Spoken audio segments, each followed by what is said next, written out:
ओम नमो भगवते वासुदेवाय।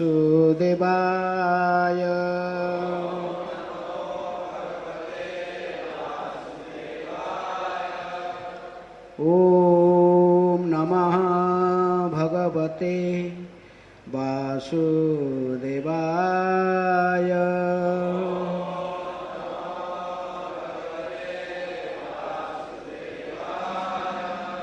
ओम नमः भगवते वासुदेवाय।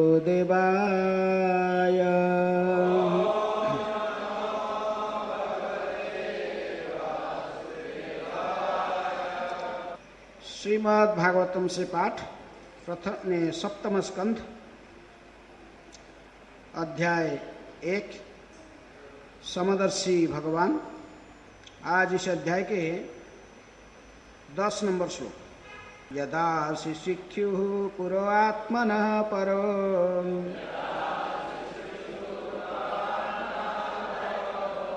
रजसुजत्येष पृथक् सोमायया।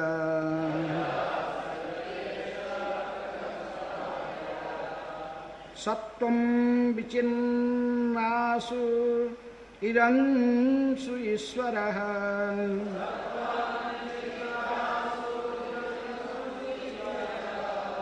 सयिष्यमाणः तमः इष्यति असौ।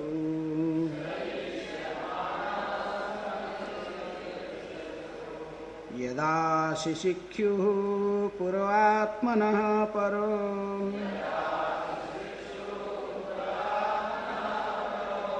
रजः सुजत्येष पृथक् सोमायया।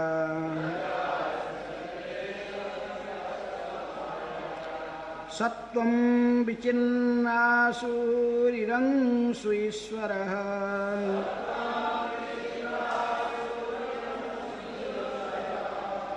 सयिष्यमाणः तमः इष्यति असौ।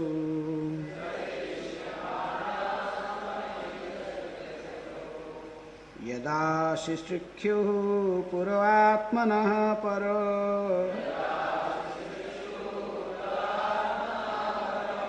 रजः सुजत्येष पृथक् सोमायया।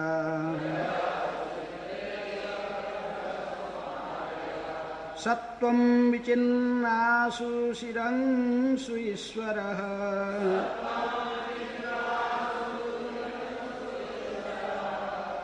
सयिष्यमाणः तमः इष्यति असौ।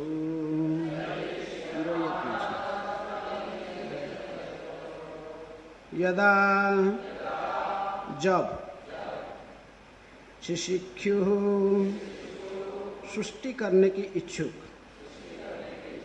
पुरः भौतिक शरीर आत्मनः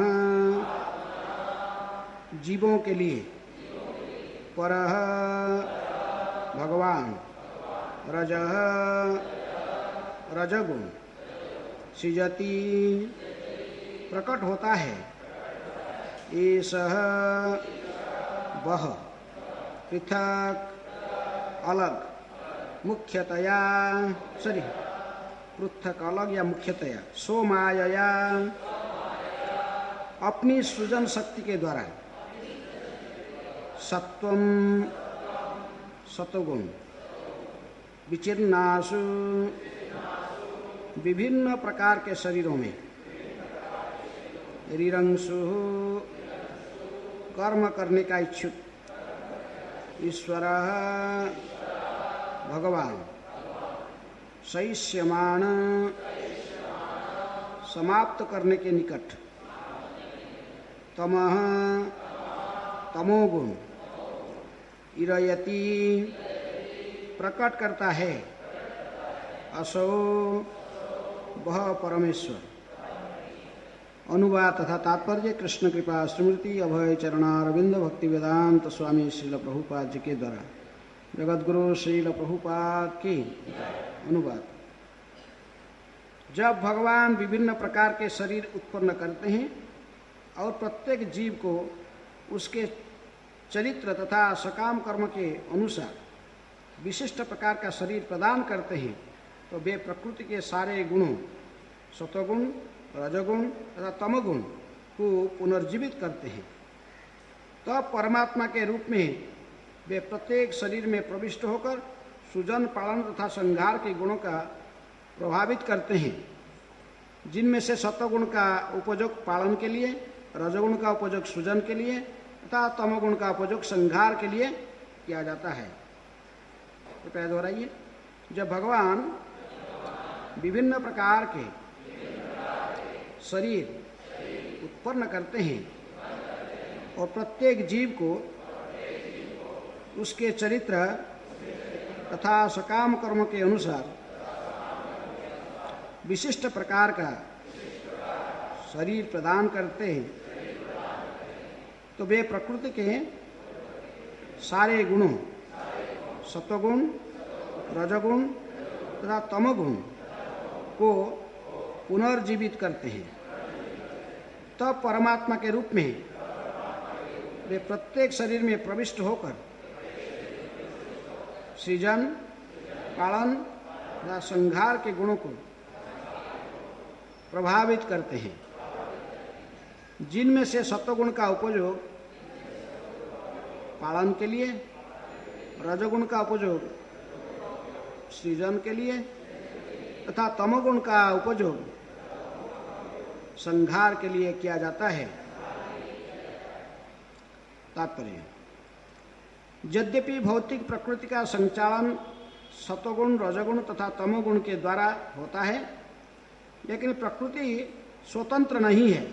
जैसा कि भगवान भगवद गीता के 9वें अध्याय के 10 नंबर श्लोक में कहते हैं, मया धक्षेण प्रकृति श्वेत सचराचरम हेतुनानि न कौन्तेय जगद्भी परिवर्तते।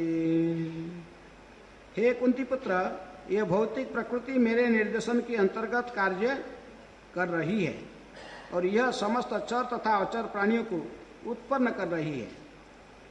इसी के नियमानुसार इस जगत का बारंबार सृजन तथा विनाश होता रहता है।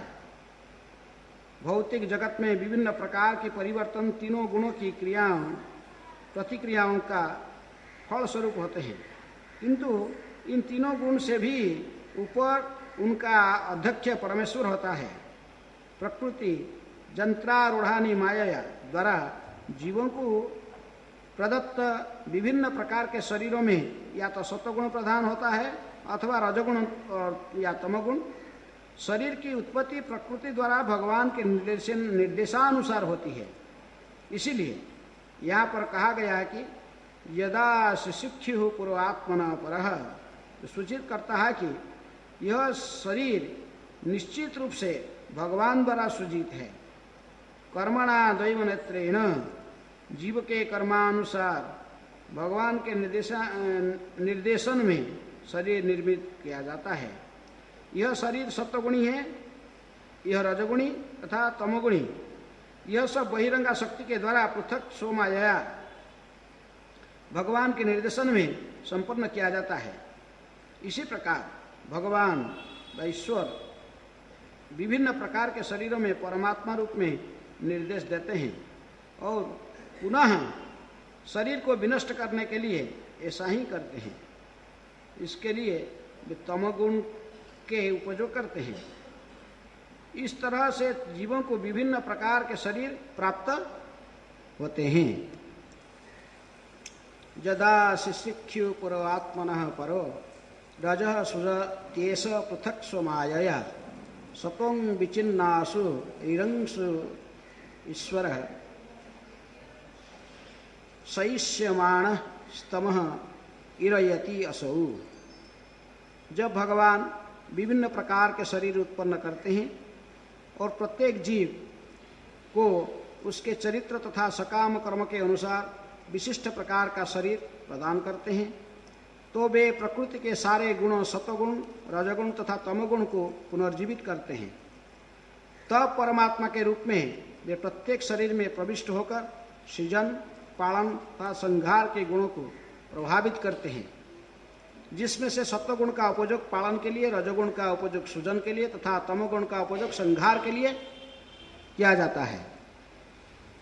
पिछले श्लोकों में अंतिम में तात्पर्य में प्रभुपाद ने विश्वनाथ चक्रवर्ती ठाकुर को कोट करते हुए ये वर्णन किए थे कि प्रत्येक जीवात्मा के हृदय में परमात्मा निवास करते हैं, लेकिन प्रत्येक जीवात्मा उनको दर्शन करने में सक्षम नहीं होता। किस लिए? क्या उदाहरण दिया गया था? किस लिए भगवान हृदय में होते हुए भी हम इनको देख नहीं पाते? कारण क्या?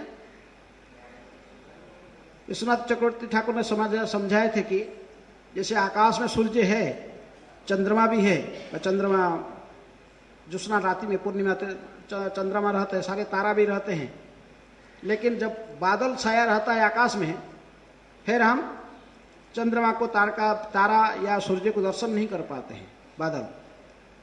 इसी प्रकार ये तीनों गुण जो ये बादल के समान कार्य करते हैं। कौन सा? सत्वगुण, रजोगुण, तमोगुण। ये हमारा जो गुणातीत जो हमारा नेचर है, हमारा जो स्वभाव है, तो उसको वे ढक कर रखते हैं। कौन?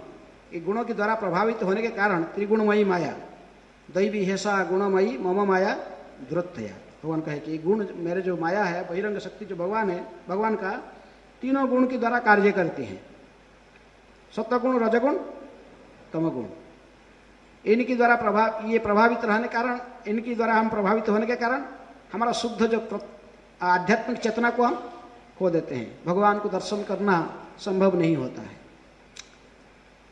तो इसलिए इस श्लोक में बताया जाता है कि यदा शिशुक्य पुर आत्मनः परो, भगवान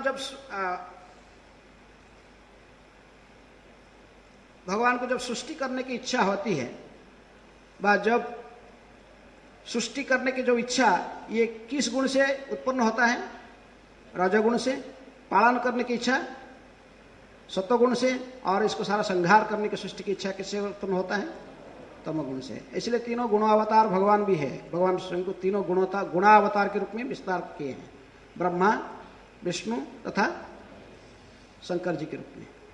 तो इसी प्रकार जैसे संपूर्ण सृष्टि भगवान करते हैं क्षेत्रज्ञ के रूप में, इसी प्रकार ये शरीर में भी भगवान क्षेत्रज्ञ के रूप में, परमात्मा रूप में बैठे हैं। भगवान ने कहा कि क्षेत्र इदं शरीर कौन्तेय क्षेत्रमिति विधीयते। ये शरीर ही भी क्षेत्र है, और इसमें क्षेत्रज्ञ के रूप में कौन बैठा है? परमात्मा बैठे स्वयं है, आत्मा। लेकिन इस शरीर में रहते हुए भी जीवात्मा जब रजोगुण के द्वारा प्रभावित होता है, उसके मन में ये उत्पन्न होता है इच्छा। क्या इच्छा? सृष्टि करने का। इसलिए भगवान कहते काम ऐसा, क्रोध ऐसा, रजोगुण समद्भव। काम और क्रोध ये रजोगुण से ही उत्पन्न होते हैं। संभोग की इच्छा ये किसी गुण से आता है? रजोगुण से। रजोगुण नहीं होने से आपको संभोग की इच्छा प्रकट नहीं होगी। सृष्टि करने के, सृजन करने की इच्छा रजोगुण से उत्पन्न होता है। जिसके पास में रजोगुण प्राधान्य है, तो फिर वो फिजिकल, रजोगुण व्यक्ति क्या करता है? कुछ फिजिकल काम करना चाहता है, वो शांत में बैठ नहीं सकता। कोई कार्य से ही शांत में बैठे, उसको बोले कि शास्त्र अध्ययन करो, थोड़ा पढ़ाई करो, कि बैठ के क्या भगवान के विग्रहों को अर्चना करो, वो सब ऐसे ही ध्यान करो, जप करो, ये नहीं कर सकता। इसको कुछ फिजिकल काम चाहिए। हैं कीर्तन में नाच सकता है, अचानक से इसको प्रसाद बोलो नाचो, वो डांसिंग कर सकता है। इसीलिए इस कलियुग में सारे ये रजोगुण, बात विशेष रूप में मनुष्य जो नहीं रजोगुणी है, इसीलिए कहा जाता है कि ये नाचो, हैं कीर्तन में डांसिंग कर। तो मैं डांसिंग कर सकते थे, लेकिन बैठ के सुबह किताब पढ़ो नहीं पढ़ सकता मैं। तो इसलिए कोई भी गुण है, लेकिन गुण को यदि भगवान की सेवा में लगाएगा, वो त्रिगुणातीत हो जाता है। वही रजोगुण में जो व्यक्ति जो जाएगा और अपने इंद्रिय तृप्ति के लिए कुछ कार्य करते रहेगा, तो फिर वो बंधन में बांध जाता है। लेकिन वही रजोगुण यदि भगवान की सेवा में लगाएगा, नाचेगा, गाएगा, जोर से भगवान के लिए कुछ कार्य करेगा, घर में रहेगा तो बिजनेस करेगा, वही कहीं इधर उधर भाग दौड़ करके धन कैसे कमाएगा, इसके पीछे लगा रहेगा। लेकिन वही व्यक्ति रजोगुणी यदि भक्त बन जाएगा और मंदिर में टेम्पल कमांडर बन के मंदिर के लिए कुछ काम करेगा, हैं मंदिर के लिए इधर उधर भागेगा, उसको चाहिए वो ऐसा ही शांत में नहीं बैठ सकता है। उसको बोले कमरे में बैठ के किताब पढ़ो, ये करो, शास्त्र अध्ययन करो, वो बोलेगा नहीं, मुझे एक चाहिए, क्या चाहिए? बुलेट चाहिए और उसमें चढ़ के मैं जाऊंगा, मुझे चाहिए थोड़ा घूमेंगे, इधर उधर घूमना है? से लीडरशिप करेगा, उसका स्वभाव है, वो कुछ करना चाहता है, कुछ करना देखा मैंने कार्य करना चाहता है। और रजोगुण के प्रभाव से यहाँ कहते हैं कि रजोगुण के प्रभाव से ही व्यक्ति सृष्टि कार्य होता है। जो रजोगुण में नहीं है वो फिर संभोग की इच्छा बा ये सब उसके पास प्रकट नहीं होगा। तो सत्वगुणी व्यक्ति वो शांत रहता है। रामानुज आचार्य के शिष्य थे, उनके नाम था गोविंद, उनके माने भाई भी थे, मासी का लड़का थे, गोविंद था उनके नाम। तो उन्होंने उनके घर में तो उनकी जो एक ही लड़का था, तो उनकी मासी जो थी किनकी, रामानुजाचार्य, सो बार बार कहते थे कि मेरे लड़का को घर भेजो, क्योंकि एक ही लड़का है, उसको शादी कराना है, शादी करके घर में रहना चाहिए। तो शादी भी कर दिया गया, फिर भागे, लेकिन फिर कहने पर रामानुजाचार्य कहे कि जाओ तुम्हारा माँ कुछ दिन रहो घर में, फिर आओ। तो बोला ऐसे कैसे? बोले मैं मेरे पास में रजोगुण, पहले तो आपकी यदि रजोगुण के प्रभाव नहीं है आपके पास में, तो आप मन में कभी भी क्या काम वासनाएं संभोग की इच्छा प्रकट नहीं हो, तो फिर आप जाओगे, और जाने से अपने आप घर में जाकर उसको भागवत पढ़ाओ। किसको भागवत पढ़ाओ? शादी जिसको करते हो पत्नी को पढ़ाओ भागवत, इसको भक्त बनाओ, उसको भक्त बनाओ, फिर दोनों भक्त बन के आओ। तो बार बार कहने पर तो गए घर में, लेकिन जब घर गए तो रात में आगे बस बेडरूम गए, बेडरूम में, लेकिन क्या लेकर हाथ में? क्या? भागवत है। बोले बैठो मैं भागवत पढ़ता हूँ, सुनो। हैं? भागवत चर्चा करते हैं बस। तो भागवत चर्चा रात भर ये तो बैठे भागवत पढ़ के भागवत पढ़ते थे, भागवत की व्याख्या बड़े प्रेम से एकदम विवल होकर भागवत व्याख्या करते थे, और बैठ के सुनते रहे। पहले कोई भागवत व्याख्या सुनने तो नहीं आए थे, 7 दिन चला गए तो रोते हुए अपने पिताजी घर में चले गए हैं। तो इस प्रकार यदि किसको सत्वगुण की प्राधान्यता होगा है, तो उसकी मन में सृष्टि की इच्छा, संभोग की इच्छा नहीं होता है, तो उसकी स्वभाव कुछ अलग बन जाता है। उसको पढ़ाई करने में, भगवान की अर्चना करने में, कीर्तन करने में ऐसे मन लग जाएगा। जो रजोगुणी व्यक्ति है तो फिर उसको काम ऐसा, क्रोध ऐसा, रजोगुणा समद्भव, रजोगुण से ये प्रभावित होकर ये इच्छा प्रकट होती है, कामनाएं, भिन्न भिन्न कामनाएं, और क्रोध भी आता है, जो कामना की पूर्ति नहीं होता है, क्रोध आना, ये सब रजोगुण से उत्पन्न होता है। इसलिए रजोगुण के अवतार जो ब्रह्मा जी, इनका ये डिपार्टमेंट है। कौन सा डिपार्टमेंट? सृष्टि का डिपार्टमेंट। सृष्टि करते हैं, सृष्टि कार्य इसलिए इनको दिया गया। और जैसे भगवान विष्णु सत्वगुण के अधिष्ठाता देवता व गुणावतार है, इसलिए इनको पालन की कार्य दिया गया। इसी प्रकार हम भी जो जीवात्मा शरीर में रहकर जो सत्वगुण की द्वारा प्रभावित होता है, विशेष रूप में रजोगुण की द्वारा प्रभावित होने से उसके मन में सृष्टि की इच्छा होती है, संतान उत्पन्न करना, फैमिली बढ़ाना, परिवार को फिर चलाने के लिए धन कमाना, दौड़, यहाँ हाँ दौड़ करना, ये सब काम उसके पास उग्र मूर्ति है, कार्य करने की इच्छा होती है डायरेक्ट, कुछ फिजिकल लेवल। और सत्वगुण हो जाएगा तो फिर वो शांत रहेगा, गीता पढ़ेगा, भागवत पढ़ेगा, भगवान के ऊपर निर्भर रहेगा, जो मिला इसमें संतोष होगा। रजोगुणी व्यक्ति को भी संतोष नहीं होगा, जितने मिलेगा और चाहिए और चाहिए, इतने मिला फिर और चाहिए और चाहिए और चाहिए, उसकी कामना की पूर्ण नहीं होता है, पूर्ति नहीं होता है। रजोगुण सत्वगुण व्यक्ति में जो मिला उसमें शांत रहता है, ठीक है जो भगवान की इच्छा से मिला, बस इसका फैमिली चलने के लिए। इसीलिए सत्वगुणी व्यक्ति को क्या कहते हैं? सत्वगुणी व्यक्ति कौन है? ब्राह्मण, क्षत्रिय, वैश्य, शूद्र में सत्वगुणी कौन? ब्राह्मण। ब्राह्मण इसमें सत्वगुणी माना जाता है, वो संचय नहीं करता। ब्राह्मण अपना जितना मिलता है संतोष रहता है और उसके भगवान की भक्ति में लगा रहता, जजन जाजन पठन पाठन दान प्रतिग्रह, इसमें लगा रहता। 6 प्रकार सत्कर्म निपुण विप्र, ब्राह्मण को 6 प्रकार की क्रिया से लगा रहता। और उसकी जो मुख्य गुण ब्राह्मण के पास में सम दम तप शौच क्षंति आर्जमय वच ज्ञान विज्ञान आस्तिक्यम ब्रह्म कर्म स्वभावजम। इंद्रिय को संयम करना, मन को संयम करना, ये संयमित सब रहता है सत्वगुणी व्यक्ति के पास, ब्राह्मण के पास। सम दम तप, तपस्या करना, शौच पवित्र रहना, सम दम तप शौच, ख्याति सहनशील रहता है। जो कुछ उसको प्रणादपि सुनिचे ना तरोपी सही सुनाए गुण उसके पास होता है। ख्याति सम दम तप शौच क्षांति आर्जव। आर्जव का अर्थ है धार्मिकता, धर्म के मार्ग पर चलना। आर्जव एवं ज्ञान विज्ञान, शास्त्र पढ़ता है और शास्त्र की जो विज्ञान अर्थात उसको अपने जीवन में उतारता है। जो इसके जो जीवन जो धारा है वो शास्त्र के आधार पर ही होता है। इस प्रकार ब्राह्मण की ये सब गुण दिखाई पड़ता है, सत्वगुण में ये सब गुण दिखाई पड़ेगा, जो सत्वगुणी ब्राह्मण। और जो रजोगुण के प्रभाव से जो व्यक्ति वो उसके पास में शौर्य, तेज, धृति, साहस, ये सब धृति, दक्षता,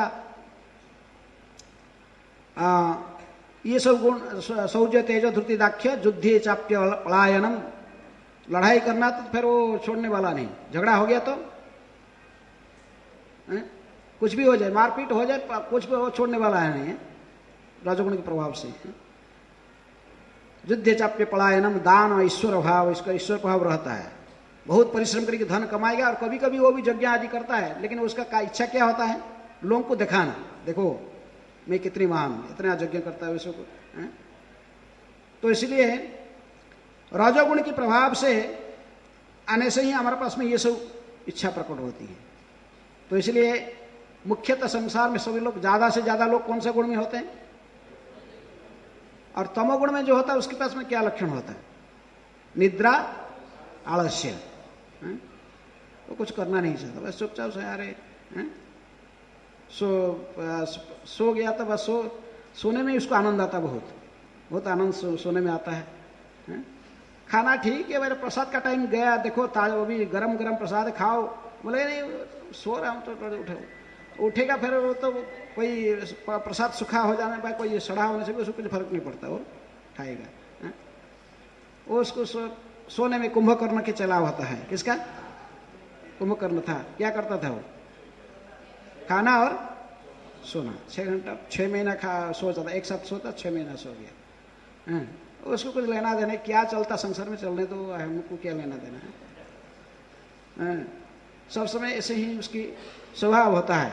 इसलिए तमोगुण से ही विशेष रूप में प्रभावित होने से व्यक्ति कुछ करना नहीं चाहता, कुछ नहीं करेगा। सत्वगुणी व्यक्ति तो कुछ करना चाहता, लेकिन वो ऐसे ही मैंने कुछ ऐसा ही इंद्रिय तृप्ति के विषय वस्तु के इंद्रिय को भोगने के लिए ऐसे काम कर नहीं करना चाहता, लेकिन वो चुपचाप बैठ के अपने कुछ भक्ति में आगे बढ़ने के लिए, माने आत्मशुद्धि के लिए कुछ कार्य करता है, जैसे शास्त्र आदि को अध्ययन करना आदि, ये सब कार्य में लगा रहता है।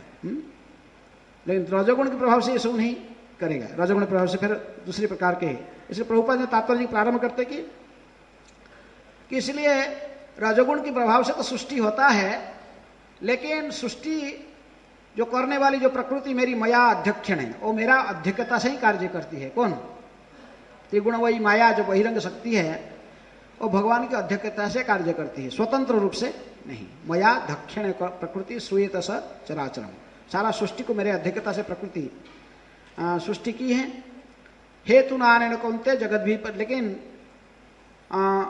जैसे ब्रह्म संहिता भी कहा गया कि सृष्टि स्थिति प्रलय साधन शक्ति रेखा छाये वजस्य भुवनानि विभर्ति दुर्गा इच्छानुरूपमपि जस्य चेष्टते सा गोविंदमादि पुरुषम तमहं भजामि। भगवान ने सृष्टि स्थिति प्रलय की अधिकारिणी देवी तो दुर्गा को बनाया, लेकिन भगवान कहते कि फिर भी वो स्वतंत्र नहीं है। यहाँ जैसे कहते कि मया अध्यक्षण, मेरे अध्यक्षता से वो कार्य करती है, वहां पर भी कहते कि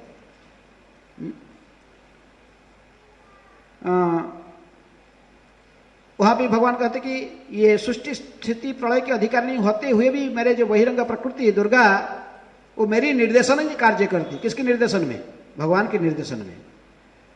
लेकिन ये होते हुए भी भगवान, यदि वो उनकी अल्टीमेटली उन्हीं की अध्यक्षता से सब कुछ होता है, लेकिन फिर भी भगवान इसमें लिप्त तो नहीं रहते हैं। नमे कर्माणि लिप्यंती नमे कर्म फले स्पृहा। भगवान कर्मबंध में नहीं फंसते हैं। हमें जो शरीर प्राप्त हुआ, भगवान ने अपनी इच्छा से इंडिपेंडेंट नहीं दिया हमको, हमारा कर्म के आधार पर हमें शरीर मिला है। इसलिए प्रभुपाद जी उसको भी कोट करते कि ऋषभदेव, भगवान ऋषभदेव कहते कि दैवेण कर्मेण दैवनत्र्याण जंतु देह उपपद्यते। एक जंतु व एक जीवात्मा को शरीर कैसे किस लिए प्राप्त होता, कैसे शरीर प्राप्त होता, अलग अलग शरीर क्यों प्राप्त होता है? उसकी कर्म उसके कर्म के आधार पर दैव अर्थात भगवान ने निर्णय लेते हैं कि कैसा शरीर उसको मिलना चाहिए। कर्मेण दैव नेत्राणा, जैसे कर्म किया कि कर्म के आधार पर इसको दूसरा शरीर, ऐसे शरीर इसको प्राप्त होता है। कर्मेण दैव नेत्राणा जंतु देह पपद, जंतु को शरीर प्राप्त होता है। इसलिए जब ये विशेष रूप में सत्वगुण के द्वारा प्रभावित होता है तो जीवात्मा को फिर उसी आधार पर इस मनुष्य जोनि में, विशेष रूप में हम मनुष्य की जोनि का चर्चा करते हैं, जो सत्वगुण के प्रभाव के द्वारा जिस जीवात्मा पूर्व जन्म के कर्म किया है ऐसे सत्वगुणी कर्म, तो फिर वो कहाँ जन्म लेगा? ब्राह्मण के घर में जन्म लेगा। जो रजोगुण के द्वारा प्रभावित हुआ है, जिस जीवात्मा से कर्म उग्र कर्म किया, तो प्रभावित होकर यदि कर्म के आधार पर मनुष्य जोनि उसको मिलता तो कौन सा घर में जन्म होता है? क्षत्रिय की जोनि में जाता है। और जब भी रजतम मिश्रित होता है तो वैश्य, और तमोगुण में कौन सा? शूद्र, शूद्र परिवार में जन्म लेता है। तो इसलिए कहते हैं कि कर्मेणा दैव नेत्रेण, जीव के कर्मानुसार भगवान के निर्देशन में शरीर निर्मित किया जाता है। यह शरीर सत्वगुणी है, जो यह रजोगुणी अथवा तमोगुणी, यह सब बहिरंग शक्ति के द्वारा पृथक स्वमाया भगवान के निर्देशन से संपन्न किया जाता है। इस प्रकार भगवान ईश्वर विभिन्न प्रकार के शरीरों में परमात्मा रूप में निर्देश देते हैं और पुनः शरीर को विनष्ट करने के लिए भी ऐसा ही करते हैं। इसके लिए वे तमोगुण का उपयोग करते हैं और इस तरह वे जीवों को विभिन्न प्रकार के शरीर, इसी प्रकार जीवों को विभिन्न प्रकार के शरीर प्राप्त होते रहते हैं। भगवान परमात्मा रूप में साक्षी रूप में बैठे हैं प्रत्येक जीवात्मा के हृदय में, और साथ में कौन बैठा है? जीवात्मा भी बैठा है, दोनों हैं, जीवात्मा और परमात्मा। उपनिषद में कहा कि दो पक्षी बैठे हैं, एक ही वृक्ष में दो पक्षी बैठे हैं। जीवात्मा कर्म करता है, कर्मफल को भोगता है, लेकिन परमात्मा साक्षी रूप में बैठे हैं, वो कर्म नहीं करते हैं लेकिन सैंक्शन करता है। उनके सैंक्शन के बिना कुछ भी होता ही नहीं। किनके? परमात्मा के सैंक्शन के बिना कुछ नहीं होता। लेकिन वो सैंक्शन कर जो देखते हैं कि जीवात्मा की ऐसा इच्छा है, तो फिर उसकी इच्छा उनकी सैंक्शन से, अधिकता से, उनके सैंक्शन से वो माने कार्यकारी होता है। लेकिन फिर भी भगवान उसे उसके लिए दायी नहीं रहते। आप जैसे कहा ऐसे मुझे चाहिए तो ठीक है, तो इसलिए तुम्हारा कर्म को फल तुमको ही भोगना पड़ेगा, जीवात्मा को ही भोगना पड़ता है। इसलिए भगवान कहते कि न मे कर्माणि लिम्प्यति न मे कर्म फले स्पृहा, मुझे कर्म फल में आशा है ना कर्म मैं करता हूँ। कर्म तुम जीवात्मा खुद ही करता है और कर्म का फल उसी को भोगना पड़ता है, प्रत्येक जीवात्मा को अपने कर्म फल को ही भोगना पड़ता है। लेकिन इसी कलियुग में प्रत्येक जीव कौन सा गुण के द्वारा प्रभावित है? तमोगुण के द्वारा। कलौ शूद्र संभवा, कलियुग में सारे शूद्र है। कलियुग में सारे शूद्र है, कहा गया पद्म पुराण में, कहते कलौ शूद्र। कलियुग में प्राय सब शूद्र है, सभी शूद्र। जो कहीं ये नहीं कि ब्राह्मण घर में जन्म लिया, क्षत्रिय के कुल में, कोई इंडिया में जन्म लिया, कोई अमेरिका में, कोई ऑस्ट्रेलिया में, कहीं भी जन्म ले, जीवात्मा का जो स्वरूप, जो स्वभाव बना हुआ बचपन से, जन्म से, वो है शूद्र स्वभाव, तमोगुण प्राधान्य है। तो इसलिए कलौ शूद्र संभवा। लेकिन ऐसे जीवात्मा को भी ट्रेंड अप किया जा सकता है। उसे जीवात्मा भी सदगुरु के शरण में आकर वो आस्ते आस्ते अपने प्रवृत्ति को सत्वगुण तक ले सकता, सत्वगुण की स्थिति पर पहुंच सकता है। इसलिए जन्म ना जाए तो शूद्र संस्कारे द्विज उच्यते। जन्म से ही शूद्र है, लेकिन संस्कार के द्वारा आध्यात्मिक गुरु स्वीकार करके उनकी द्वारा जब वो दीक्षा प्राप्त करता है, आध्यात्मिक जीवन के प्रारंभ करता है, तो फिर इसको द्विज कहा जाता है। दोबारा जन्म लेता है। पहले तो शुक्र जन्म माता पिता से प्राप्त किया था, दोबारा सदगुरु के माध्यम से फिर आध्यात्मिक जन्म होता है।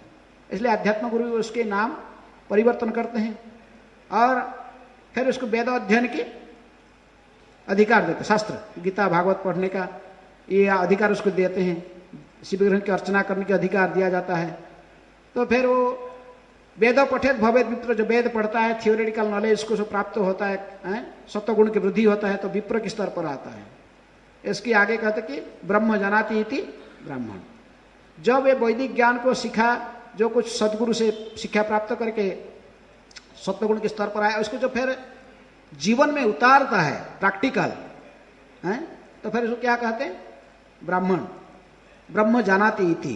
वो केवल थियोरेटिकल नॉलेज नहीं जानता, इसको प्रैक्टिकल भी अनुभव है, प्रैक्टिकल जीवन में इसको उतारता है, तभी वो ब्राह्मण कहलाता है। थियोरेटिकल नॉलेज जानने वाला व्यक्ति को ब्राह्मण नहीं कहा जा सकता। ब्रह्म जानाति इति ब्राह्मण, जो ब्रह्म को अनुभव किया है, मैं शरीर नहीं हूं, मैं आत्मा हूं, इसको क्या अनुभव भी किया है, वो पता है इसको। जो ऐसे अनुभव करने वाला व्यक्ति ब्राह्मण के स्तर पर आता तो फिर वो सप्तगुण में माना जाता, सप्तगुणी व्यक्ति। लेकिन इससे परे भी हमें भी केवल ब्राह्मण बनने से सब कुछ नहीं है, इसके परे भी आना चाहिए। उसकी परे कौन सा स्थिति? उसको वैष्णव बनना चाहिए। वैष्णव अर्थात तीनों गुण की परे।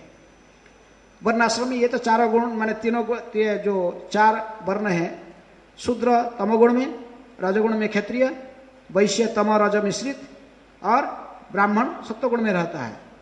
लेकिन भक्त जो होते हैं, जो वैष्णव होते हैं, इससे परे रहते हैं। वो सत्वगुण सत्व रज तम की परे। ऐसे गुण में कैसे आएगा? त्रिगुणातीत कैसे बनेगा?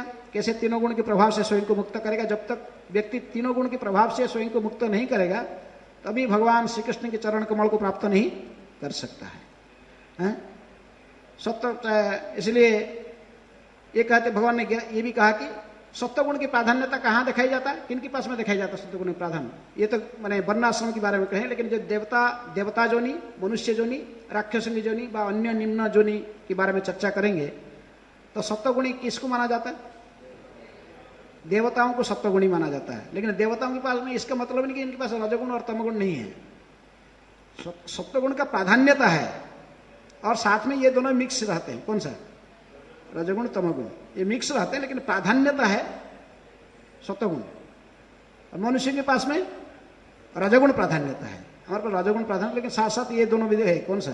तम सत्वगुण भी है, दोनों साथ मिक्स में है। और जो निम्न, इसलिए भगवान कहते कि ऊर्ध्व गच्छन्ति सत्वस्था, मध्य तिष्ठति राजसा, जघन्य गुणवृत्तिश्च अधोगच्छति तमसा। और निम्न जोन में राक्षस आदि जो निम्न लोक में रहते हैं तो तमोगुणी माने जाते हैं, लेकिन उनके पास में कभी कभी सत्वगुण किसी विशेष स्थिति में दिखाई पड़ता है, जैसे प्रहलाद महाराज वो। लेकिन भक्त जब हो जाता है तो तीनों गुण में, यदि प्रहलाद महाराज राक्षस कुल में जन्म लिए हैं, लेकिन इनको नहीं कहा जाए कि तमोगुणी है। राक्षस कुल में जन्म लेने पर भी तीनों गुण के परे, क्योंकि भगवान की भक्ति की है। योमान अव्यभिचारेण भक्ति जोगेन सेवते सगुणान समति तैतान ब्रह्म भूयाय कल्पते। जो मेरी अव्यभिचारिणी भक्ति करता है वो तीनों गुणों की प्रभाव से स्वयं को मुक्त कर लेता है, वो ब्रह्म में स्थित हो जाता है, भगवान ने कहा था। तो इसलिए भगवान की भक्ति जो करता तो तीनों गुण के प्रभाव से वो मुक्त हो सकता है। सत्वगुण, रजोगुण, तमोगुण, ये तीनों गुण के प्रभाव से मुक्त होकर जो गुणातीत अवस्था में पहुंचेगा तभी उसको शुद्ध भक्त माने जाएगी। यदि हम एक ही जन्म में, इसी जन्म में भगवान को प्राप्त करना चाहते हैं, तो हमारे पास में तमोगुण है व रजोगुण है हम, लेकिन हम चाहेंगे कि नहीं हम सत्वगुणी बनेंगे, सत्वगुणी बन के फिर भक्ति करेंगे, सत्वगुण पहले सत्वगुण प्राप्त करेंगे, ब्राह्मण बनेंगे, फिर वैष्णव बनेंगे। तो हो सकता है हम ऐसे ही प्रयास करते हैं, लेकिन स्थिति यह है कि आचार्य लोग कहते हैं कि वही जो गुण आपके पास में इसको भगवान की सेवा में लगाओ। आर्टिफिशियली आप बनने के लिए कोशिश करोगे, फिर आपके पास में रजोगुण प्राधान्य है, आप पूरे रजोगुण को समाप्त करना चाहोगे, वो पूरे जीवन बीत जाएगा, वो समाप्त होना संभव नहीं है। लेकिन यदि इसी को भगवान की सेवा में लगाओगे, वो फिर तीनों गुण की परे हो जाएगा। जैसे कोई कामनाएं है, अर्थात भक्ति के अर्थ ही किसी रूप में हम मन को भगवान के चरण में स्थिर रखना। नारद मुनि कहते कि जेन केन प्रकारेण कृष्णे मन निवेश है, किसी ना किसी उपाय से मन को भगवान के चरण में स्थिर रखना। कामाद गोप्या, भयात कंस, द्वेषात चैवादय नृपः, और संबंधात दुष्णय, स्नेहात जुयंग, भक्त वयंग विभु। नारद मुनि कहते युधिष्ठिर महाराज को कैसे भी भगवान के चरण में मन को स्थिर करना, ये भक्ति है। गोपी लोग माने भगवान के चरण में मन को स्थिर करना, यही जीवन का लक्ष्य है। जीवन का लक्ष्य यही है, भगवान के चरण में मन को स्थिर करना। कोई कामी पुरुष है तो कामनाएं भरा हुआ, तो वैसे विशेष रूप में इनको गोपियों को ब्रज में फॉलो करना चाहिए। कृष्ण को देखकर कृष्ण के प्रति वो आकर्षित थे। कौन? गोपियां। उनको ये पता नहीं भगवान है कि क्या है, लेकिन एक सुंदर बालक युवक देखकर ये सब लड़कियां थे तो उनके आकर्षित रहे, लेकिन वो किसी भौतिक व्यक्ति के प्रति आकर्षित नहीं रहे। किसके प्रति आकर्षित रहे? कृष्ण के प्रति। इसलिए उनके पास में कामनाएं होने पर भी उसको दिव्य माना कर, तीनों गुण के परे, किंतु भगवान के प्रति उनके आकर्षण है, दूसरे के प्रति नहीं है। क्रोध ही यदि कोई भी है, रजगुण के प्रभाव से साधारणतः काम क्रोध दोनों उत्पन्न होते। क्रोधी व्यक्ति है, हनुमान जैसे रजगुण के प्रभाव को उन्होंने सेवा में लगाया, रामचंद्र की सेवा को, लंका को जलाया है? जो क्रोधी नहीं होगा तो फिर ऐसे काम उदंड कर, युद्ध नहीं कर सकता।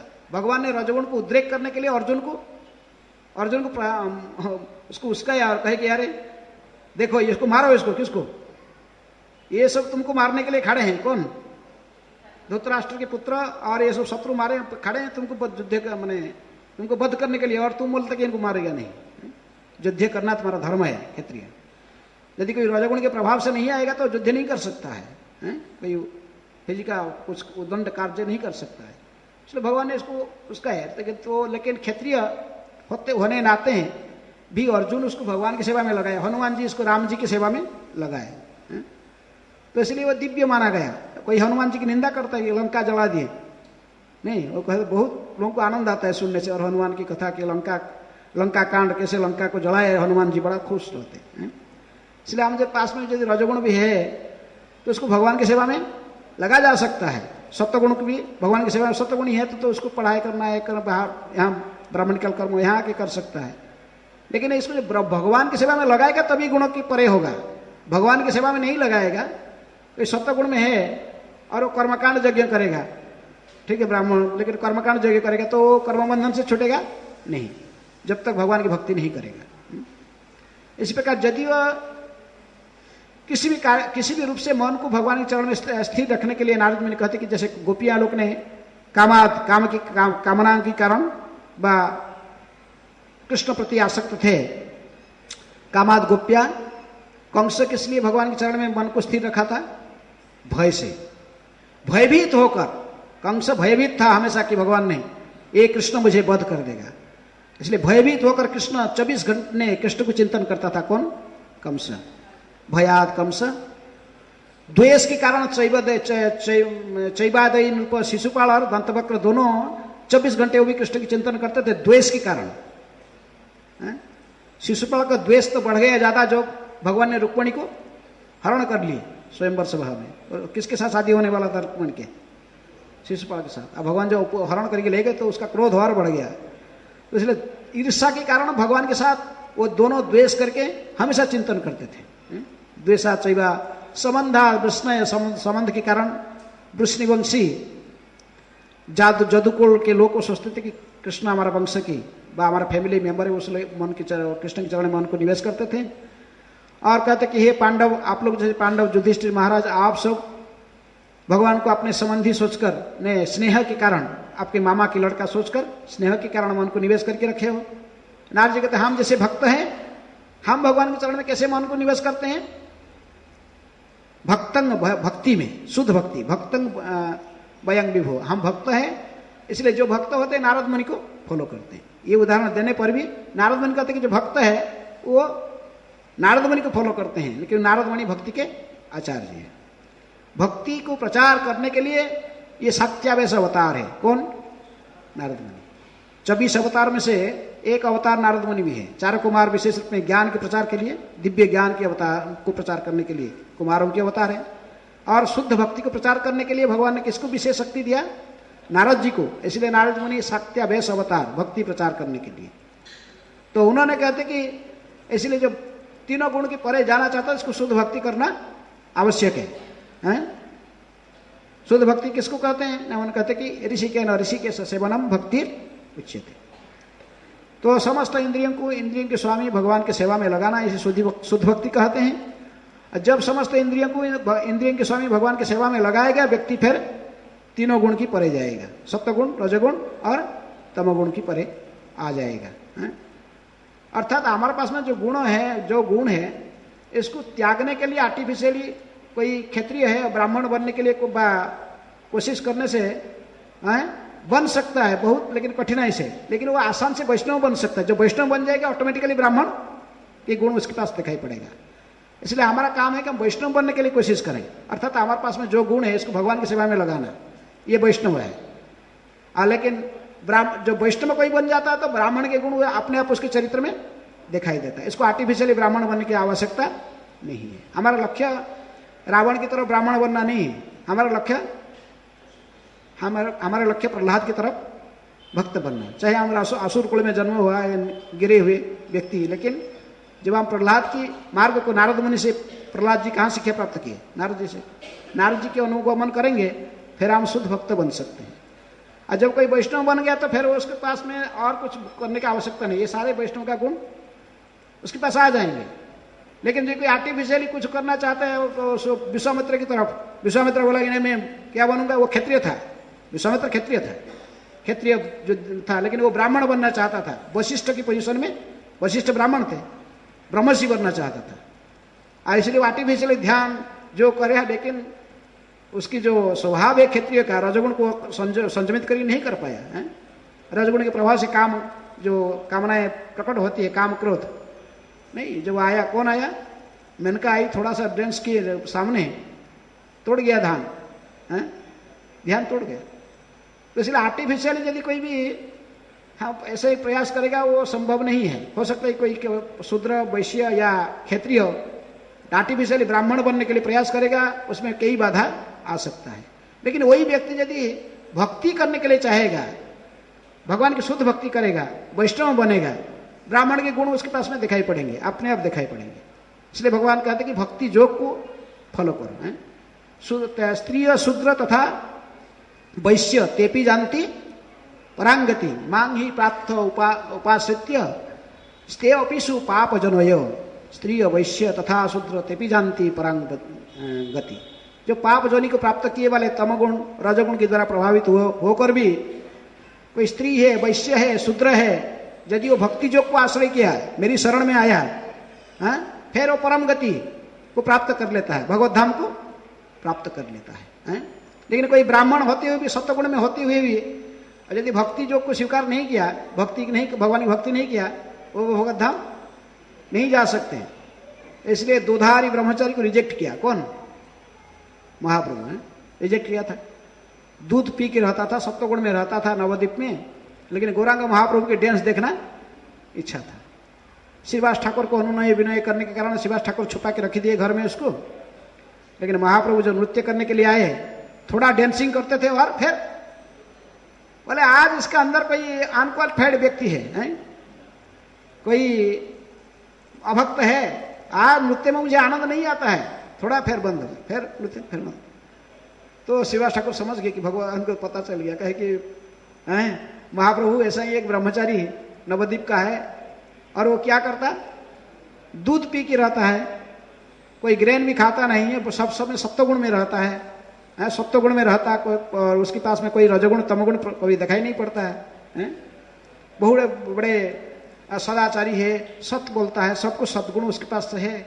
उसके मन में थोड़ा आपकी नृत्य देखने की इच्छा था, इसलिए मैं इसको ऐसे रखा हूँ, आश्रय दिया हूँ। वो महाप्रभु कहे कि गेट आउट करो इसको, और इसी अभी निकालो यहाँ से, दूध और केला खाए, दूध पी के मेरे दर्शन नहीं हो सकते, मेरे भक्ति नहीं है जब तक वो शरणागत नहीं होता है। कोई शूद्र है, अहंकारी, माने कोई शूद्र होगा हो कि भी नीच कुल में जन्म होते हुए भी, तमगुणी रजगुणी होते हुए भी यदि भगवान के शरण में आता है वो दिव्य बन जाता है। लेकिन यदि कोई ब्राह्मण घर में जन्म लिया है और ब्राह्मण घर में जन्म लेकर भी वो भगवान के शरण में नहीं आता है, रावण ब्राह्मण था लेकिन भगवान के शरण में नहीं आने के कारण उसका सर्वनाश हुआ। विश्रमानंदन है, विश्वा ऋषि के पुत्र था। तो इसलिए भक्ति के माध्यम से हम तीनों गुण की परे आ सकते, रजगुण तमगुण और सतगुण के प्रभाव को, इसको अतिक्रम करके भगवान इसलिए अर्जुन कहते कि निस्त्रैगुण्य भवार्जुन, त्रिगुण विषय वेदा निस्त्रैगुण्य भवार्जुन। हे अर्जुन, तीनों गुण की परे उठो, इसके परे उठो। कोई बात नहीं, कोई भी कितने गिरा हुआ व्यक्ति यदि भगवान के शरण में आता है वो दिव्य बन जाता है। अब भगवान के शरण में नहीं आने से भी सारे सद्गुण होते हुए, कोई व्यक्ति के पास में सारे सद्गुण है, ब्राह्मण का गुण है, लेकिन भगवान के शरण में नहीं आता तो उसके सारे गुण बेकार है। लेकिन कोई व्यक्ति के पास में सारे बदगुण भरा हुआ है, बचपन से शूद्र और मलक्षा जवान घर में भी जन्म लिया है, लेकिन यदि भगवान के शरण में आया, सदगुरु स्वीकार करते हुए भगवान के शरण में आया, तो वो फिर भक्त बना तो उसकी स्थिति सर्वोच्च माना जाता है। इसलिए प्रभुपाद जी ने इसको प्रैक्टिकल करके दिखाया पाश्चात्य जगत में। मृच्छंकु जवन को भी भक्त बनाया और इनको आचार्य के पद पर भी ले आए हैं, इनको कितनी ऊपर उठाया। लेकिन यहाँ भारत में ही लोग पढ़े हुए ब्राह्मण घर में जन्म लिया, बड़े अहंकारी बन करके हम ब्राह्मण घर में जन्म लिए, हम बहुत महान है, और फिर वो ऐसे ही गिरे हुए स्थिति में पड़े रहते। अहंकार उनके मन में रजगुण तमगुण भी भर जाता उस उल्टी। तो इसीलिए हमारा जो कर्तव्य है भक्ति करना। भक्ति के माध्यम से केवल हम गुणों के प्रभाव से मुक्त हो सकते हैं, अन्य कोई उपाय नहीं। तीनों गुण के प्रभाव, रजोगुण तमोगुण सत्वगुण, तीनों गुण के प्रभाव से हम कैसे मुक्त हो सकते हैं? शुद्ध भक्ति के माध्यम से। और अव्यभिचारिणी भक्ति, भगवान कहते हैं अव्यभिचारिणी भक्ति। व्यभिचार का अर्थात वेश्यावृत्ति है। भगवान कहते वेश्यावृत्ति नहीं, जैसे कोई सती स्त्री एक ही पति में मति को रखता है, ऐसे जो भक्त है तो उसको एक ही भगवान में मति रखना। किसमें? भगवान श्री कृष्ण में। केवल श्री कृष्ण के चरणारविंद में जो शरणागत होकर उन्हीं को एकमात्र गति स्वीकार करता है, तो अन्य अन्य देवताओं के शरण में नहीं जाता है, तो उसको अव्यभिचारिणी भक्ति कहते हैं। जानते हैं भगवान ही मेरी एकमात्र पति, किसी भी स्थिति में भगवान श्री कृष्ण के चरण कमल को नहीं छोड़ूंगा। चाहे कुछ भी मुझे चाहिए, प्रारंभ से मेरे मन में सकाम इच्छा है, तो कुछ भी मुझे चाहिए तो केवल मांगूंगा। किसको मांगूंगा? कृष्ण को, दूसरों को नहीं।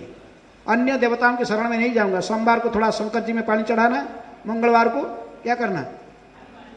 हनुमान जी के पास जो थोड़ा लगाना मन है, बुधवार को फिर थोड़ा जाके गणेश जी का, गुरुवार को थोड़ा शंकर लक्ष्मी की पूजा करना, शुक्रवार को कोई संतोषी माँ है, अनुकूल चंद्र कोई बंगाल में है, और शनिवार को शनिश्चर की पूजा करना, रविवार को चंद्र को पानी चढ़ाना, सूर्य को पानी चढ़ाना।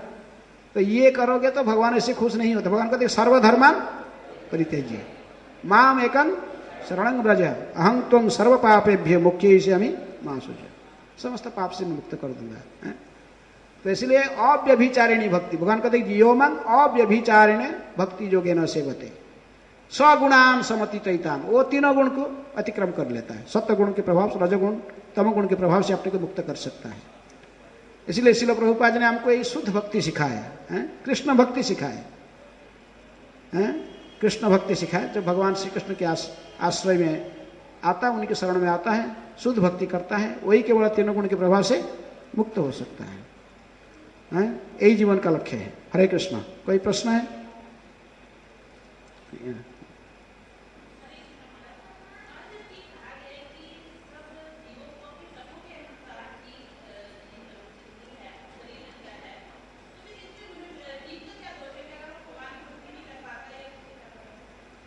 जीव का क्या दोष है?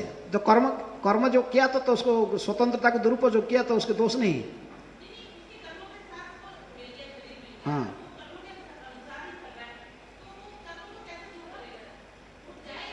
तो इसलिए कहते हैं, इसलिए भक्ति यदि ब्रह्मांडे भ्रमिते कौन भाग्यवान जीव गुरु कृष्ण प्रसादे पाए भक्तिलता बीज।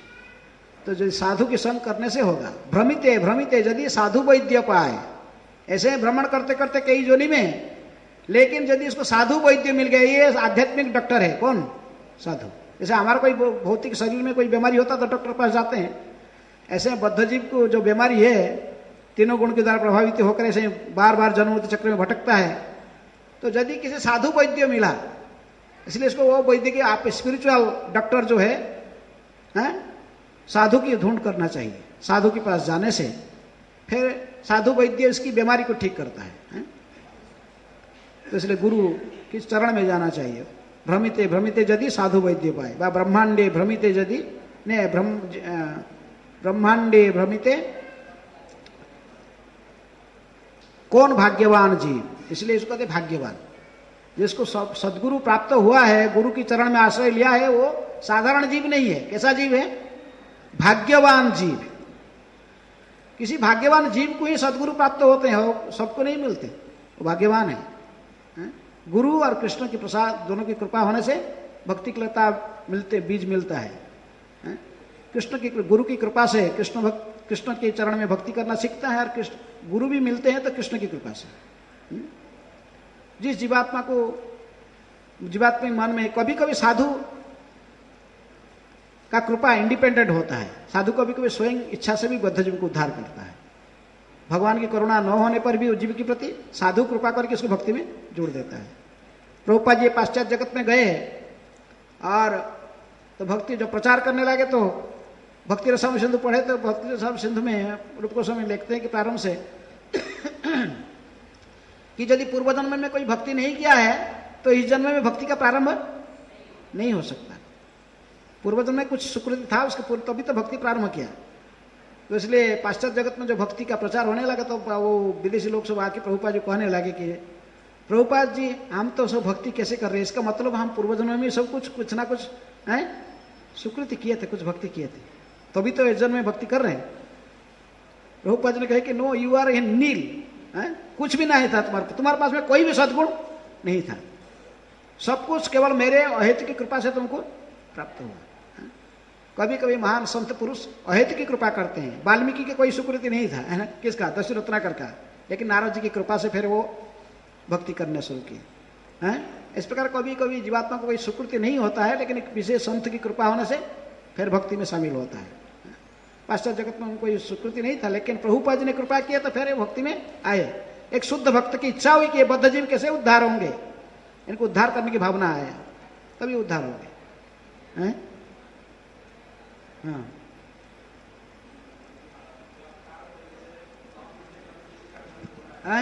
ब्राह्मण के घर में किसी का जन्म होता है तो आप बता रहे थे इतना इंपॉर्टेंस नहीं है कि उसने ब्राह्मण के घर में जन्म ले लिया। हाँ, बट जो ब्राह्मण के घर में जन्म होता है किसी जीवात्मा का, वो भी इंपॉर्टेंस नहीं कहा गया। ब्राह्मण के घर में जन्म होकर यदि वो भक्ति नहीं करेगा उसका ब्राह्मण जन्म बेकार है। कोई डॉक्टर के घर में जन्म लिया है तो डॉक्टर बाप को देखते देखते हो सकता है MBBS पढ़ेगा, फिर वो डॉक्टर बन सकता है, लेकिन वो यदि लेकिन जो ब्राह्मण घर में जन्म लेकर भी यदि वो भक्ति नहीं किया तो ब्राह्मण का जन्म लेना कोई फायदा नहीं। इसलिए रावण का उदाहरण दिया गया। विश्रवानंदन है लेकिन ब्राह्मण का भगवान की शरण में नहीं आया तो उसके ब्राह्मण का क्या फायदा जन्म लेने का। तो जैसे वो ब्राह्मण के घर में आता है वो पिछले गुण और कर्मों के आधार पर ही आता है। मतलब जो पिछले गुण और कर्म के अच्छे थे तभी वो किसी ब्राह्मण के घर में पैदा हुआ जीवात्मा।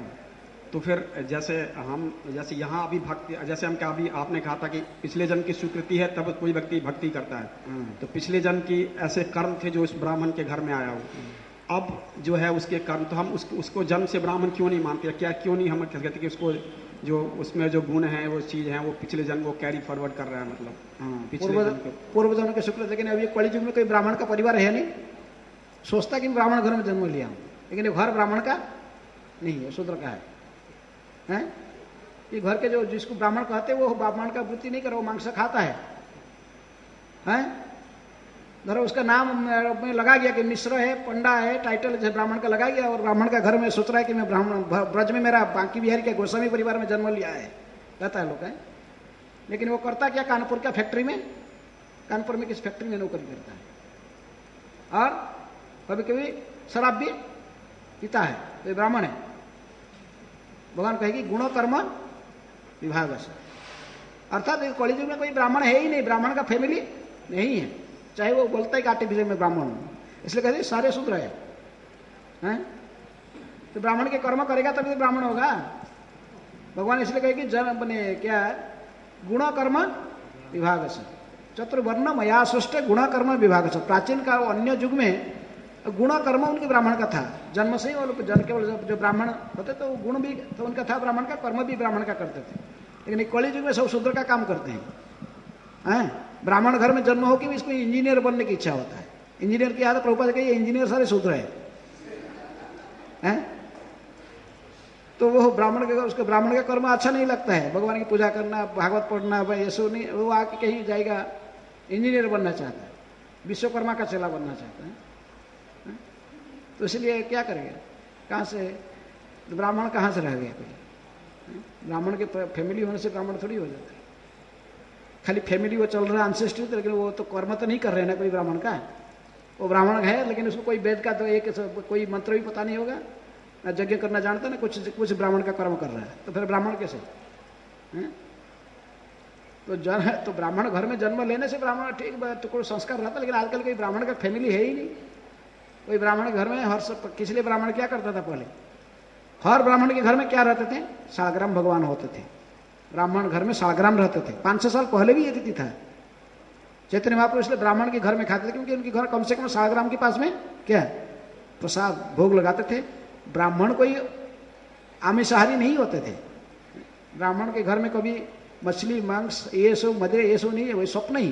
ब्राह्मण पूरा सत्वगुण में रहते हैं, आहार भी शुद्ध रहता है, बस शालग्राम को अर्पण करते हैं और फिर खाते हैं।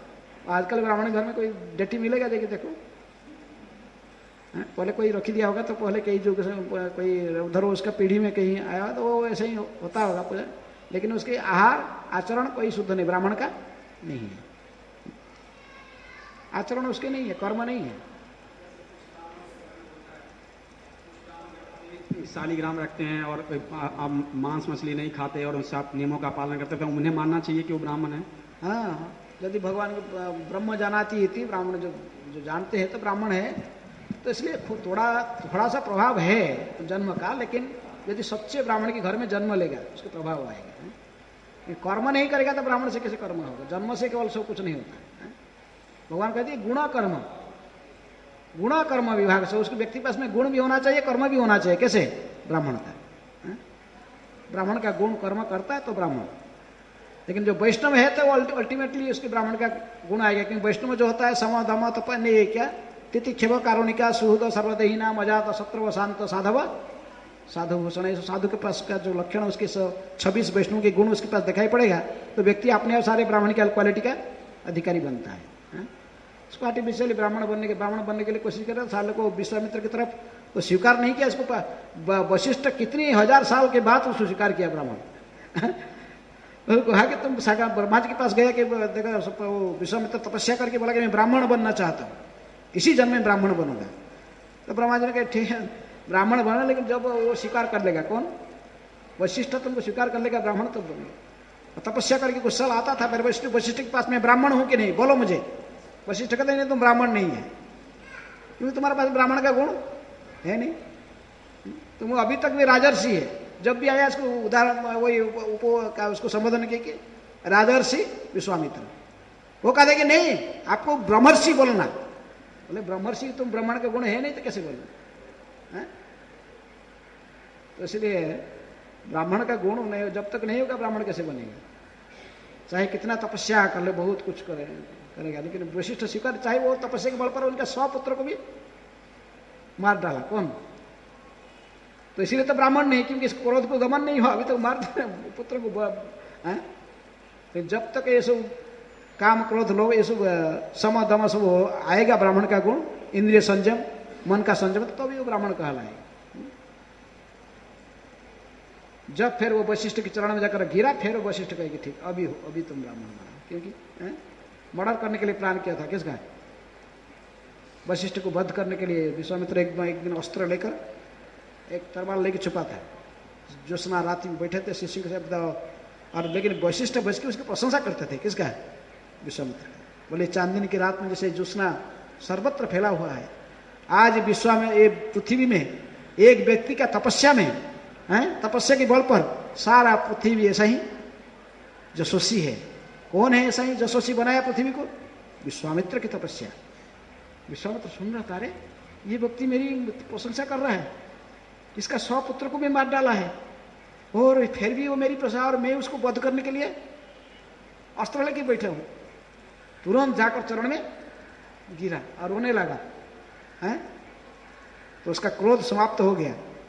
और विश्वामित्र ने वशिष्ठ देखे कि अभी ये संयमित हो, इसका इंद्रिय संयम हो गए, इंद्रिय संयम हो गया, अभी वो काम क्रोध से मुक्त हुआ, तभी कहे कि ब्रह्मर्षि उठो। तभी ब्राह्मण के रूप में स्वीकार किया। ब्राह्मण बनने के लिए एक ही जन्म में बहुत आपको कठिन परिश्रम करना पड़ेगा विश्वामित्र की तरफ। क्यों कठिन परिश्रम करेगा? सहज एक भक्ति करो, भगवान की भक्ति करो। आपके पास में जो गुण है उसको भगवान की सेवा में लगाओ। क्षेत्रीय मैंने रजगुण है तो भगवान की सेवा में लगा। हाँ, बस तमगुण भी है तो भगवान की सेवा में लगा सकते हैं। तुम आपको तमगुण कैसे लगाओगे? 100 की कैसे भगवान की सेवा में लगाओगे? तमगुण को भगवान की सेवा कैसे लगाओगे? वो था मुचुकंद था, भगवान की सेवा में लगाया, क्या किया? सोया हुआ था, उसको वरदान लिया। जब युद्ध मैंने देवता क्या वर चाहिए, बोला कि मुझे वर दो कि मैं सोते रहूं यदि मेरे निद्रा में कोई क्या बाधा देगा और मैं इसको देखते ही वो कोई भी हो क्या हो जाएगा, भस्म हो जाएगा। तो सोया हुआ था बस, लेकिन भगवान के भक्त था, इसलिए भगवान कहे कि इसका सोने का को भी ये जो है इसको भी सेवा लेना चाहिए इससे। उसने काला जब कौन भागा रहा था, भगवान के पीछे जा रहा था तो भगवान ने गए जाकर जानते कि मुचुकुंद और उसी गुफा में छुप गया। तो पीछे गए तो सोचा कि आके यहीं छुप गया, ये कहाँ, यही सोया हुआ सही, यही कृष्ण है, आके घोड़ के सो गया गुफा के अंदर, तो यही घुसा और इधर तो कोई है नहीं। जाके लत लगाया लात, बोला अच्छा सो जाने से छोड़ दूंगा, मार लत लगाए तो काला जवन था, उठा उठ के देखा, देखते ही वो जड़ी भस्म हो गई। तो भगवान ने उसको उपयोग कर लिया।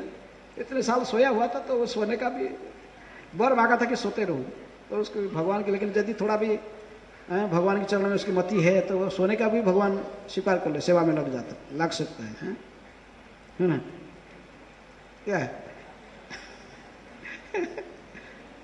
लेकिन भगवान कभी भी ऐसे कोई भी व्यक्ति भगवान की सेवा में लग सकता है। सांप ब्रज में जो तो रहते हैं, जो सांप भी भगवान के सेवक है। ब्रज में जो भी रहते हैं, बिच्छू, सांप, जो जितनी भी जो कुछ पशु पक्षी कोई भी रहते हैं, वो सब कृष्ण के सेवक है। किसका सेवक? सब भक्त है। आपके सांप कैसे भक्त हो? सांप भी भक्त है। बरसाना में एक बार राधा रानी बड़ा मान की थी, तो भगवान ने उनको मनाने के लिए भागते थे पीछे, मानती नहीं थी। कौन? राधा रानी नहीं, बड़ा गुस्सा होकर जाते थे। भगवान जाते वो सांप देखा कि पास में देखा मेरे प्रभु को इतने हैं, वो इनके मनाने के लिए कोशिश कर रही है, जो नहीं मान रही। कौन? सामने आ गया, पूरा फना टिक के ऐसे राधा रानी के सामने भाई डर गई राधा रानी, पूरा घूम के फिर भगवान को आलिंगन कर लिया, इसका मान समाप्त हो गई। तो भगवान के सेवा में ये लगा दिया अपना गुण को। कौन? सांप भी।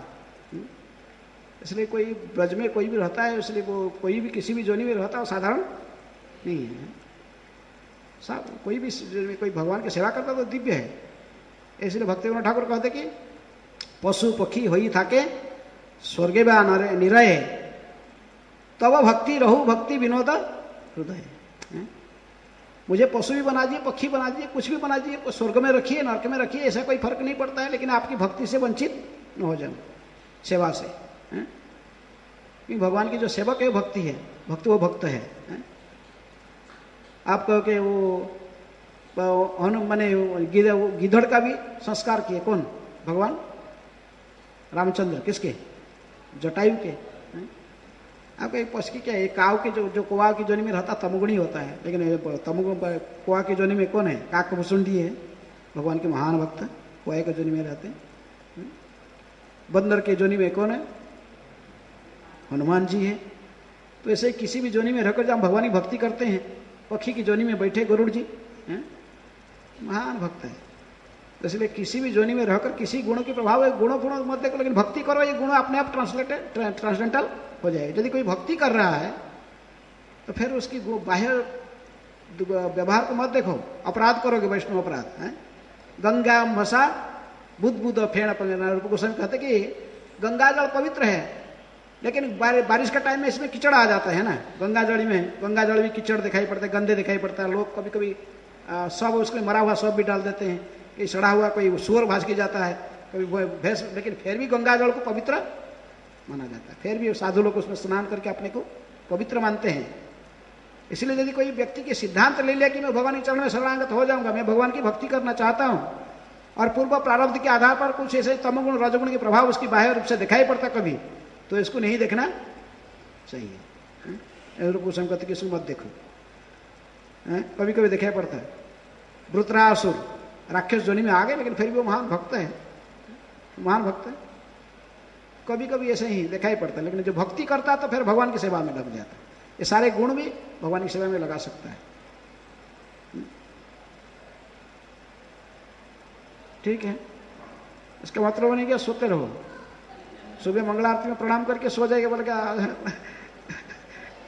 खाना सोना फिर मंदिर में फिर रखेंगे नहीं है, खाओगे सोएगा तो कोई बोलेगा। सेवा करना पड़ता है। ठीक है, हमारे वृंदावन में भी है कोई भक्त ऐसा, खाता है फिर बहुत खाएगा और सो जाएगा, खाना सोना। लेकिन कम से कम भगवत प्रसाद खाता है, भगवान प्रसाद खाता, सुबह बस प्रणाम तो करता कम से कम भगवान को।